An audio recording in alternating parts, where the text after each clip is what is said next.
Hello, this is something new.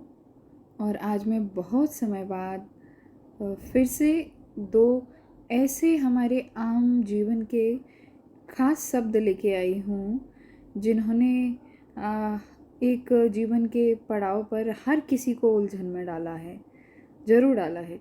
क्योंकि ये दो शब्द हैं, ये हमारे जीवन के रिश्तों के मापदंड के रूप में उपयोग किए जाते हैं। ये दो शब्द हैं आवश्यकता और आत्मीयता। कोई भी रिश्ता हो हमारे जीवन में, इंसानों का इंसानों से हो या इंसानों का किसी वस्तु से हो या इंसानों का अपने इष्ट आराध्य ईश्वर के प्रति ही क्यों ना हो, कोई भी रिश्ता हो, उनकी दो ही आधार हो सकते हैं। या तो वो आवश्यकता के आधार पर हो या फिर आत्मीयता यानी कि अपनेपन के आधार पर होगा।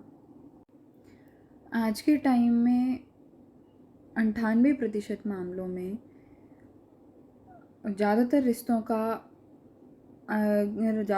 की आधारशिला आवश्यकता ही है। हालांकि उसको दर्शाया ऐसे जाता है, ज़्यादातर रिश्तों को ऐसे दर्शाया जाता है कि वो आत्मीयता या अपनेपन के आधार से बने हुए हैं, पर ऐसा नहीं होता है।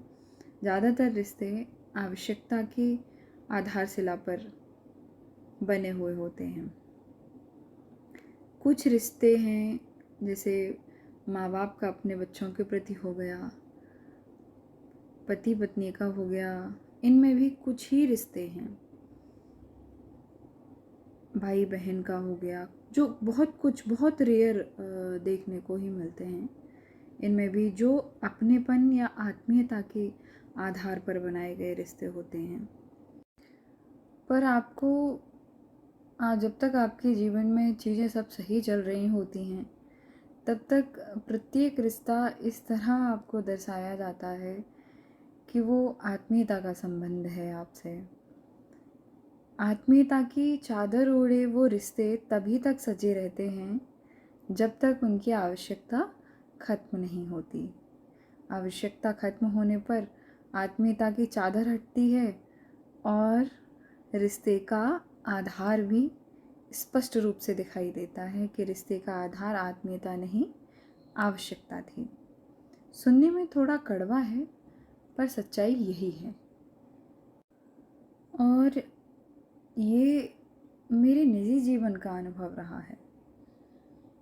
शायद इसीलिए इतने स्पष्ट तरीके से मैं कह पा रही हूँ।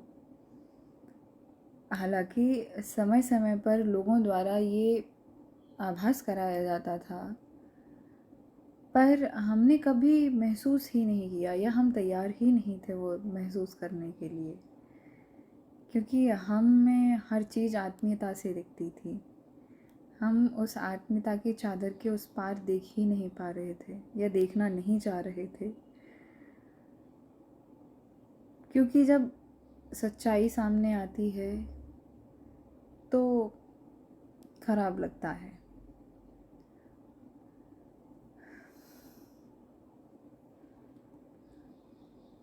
खैर, हमें हमारे संबंधों में जितनी ज़्यादा पारदर्शिता हो उतना अच्छा है।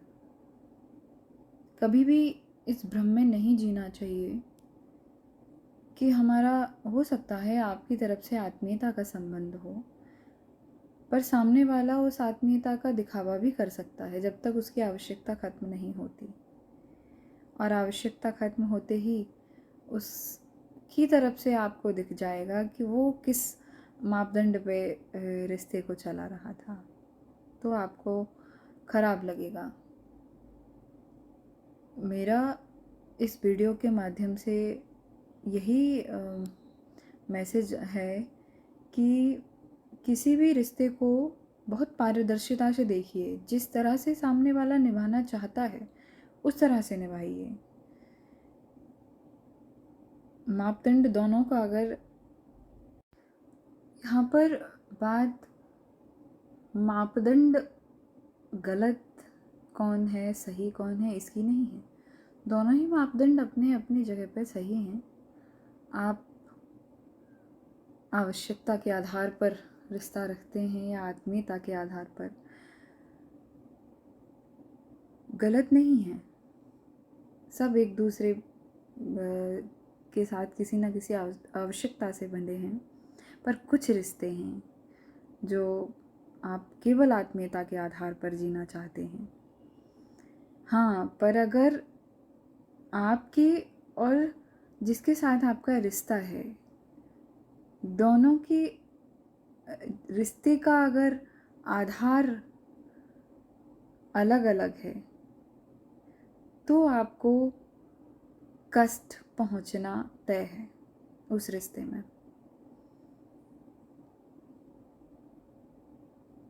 तो जब भी आप किसी रिश्ते में पड़ें, तो बहुत पारदर्शिता के साथ उस रिश्ते का आधार सामने वाले की दृष्टि से क्या है वो तय करें, फिर उस रिश्ते को कंटिन्यू करें। अगर सामने वाला आवश्यकता के आधार पर ही चलना चाहता है, तो आप भी आवश्यकता के आधार पर रहिए, तो आपको कष्ट नहीं होगा। बाकी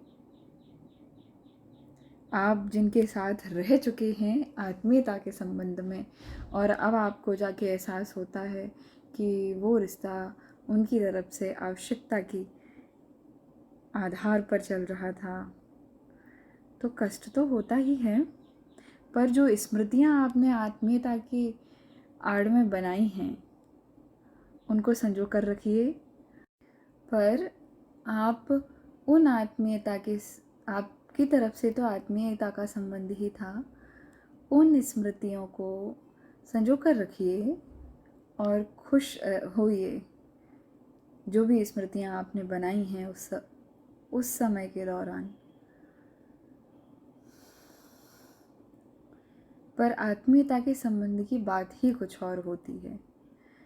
आप चाह कर भी उन लोगों की स्मृतियों से, उनकी चीज़ों से बिना किसी स्वार्थ के और आवश्यकता के भी उनसे अलग नहीं हो पाते। वास्तविकता में ना ही सही, पर आपकी भावनाओं में वो आपसे सदैव जुड़े रहते हैं।